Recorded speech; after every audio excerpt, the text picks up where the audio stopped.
All right, so since the last season, 2024, Tony Romo hasn't really sounded the same in the broadcast booth since he started. And no, just to be clear, this is not just my opinion.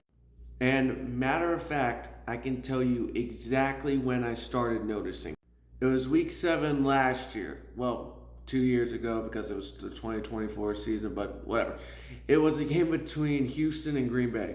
That game, when I watched it through, is when it really started clicking for me. Romo built his reputation on energy, excitement. Of course, predicting plays before the snap even happened. It just felt fresh and, electric. But during that game between Houston and Green Bay, I don't know, something just felt off. The delivery was just there was little energy. Big moments didn't really feel big. The urgency just wasn't there, especially during that last drive when Green Bay kicked a field goal to win it. And after you notice it, you can't unhear it because it didn't stop there. It kept showing up week after week after week. Like, to give you another example, when that Jaden Daniels Hail Mary happened, he wasn't electric. He wasn't like hyped up. He wasn't excited at all. And back in the day, he would have. And especially in the championship game that happened just a few minutes ago. I'm filming this while the NFC championship game is happening on right now. He wasn't really being energetic at all.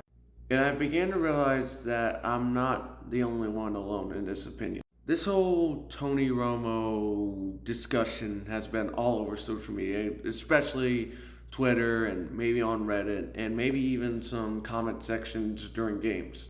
And you've got to understand that when this many fans are saying the same thing online, it's not just a coincidence. It's more of a pattern.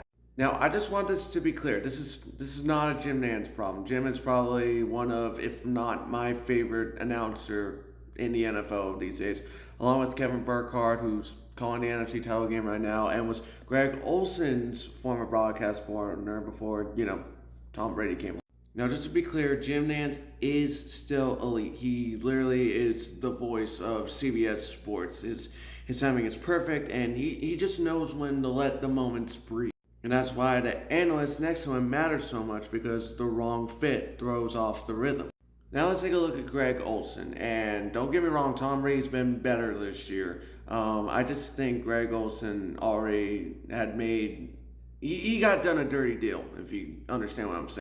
When it comes to Olsen, he explains coverages and coaching schemes, and he does it without any hype being forced. He adds insight to the game instead of noise, and that makes sense.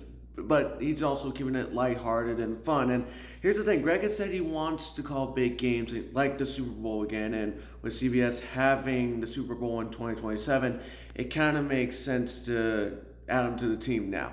Plus, his upcoming season, the 2026 season, is his last year at Fox. So CBS needs to make the move now if they want him in the A booth. Right now, Greg Olson sound like a coach trying to teach the game.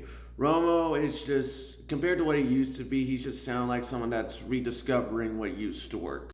Let's be clear, CBS is not paying for nostalgia. They're paying to get the best A group possible. And to me, in 2026, the best fit for Jim Nantz is 100% Greg Olson. This is not personal, it's more professional. I mean, let's be real here. Everyone's knows. So y'all just gotta let me know if you think Romo can regain the spark that he used to have from 2017 to 2023, or if you think Olsen deserves to be with Jim Nantz next year.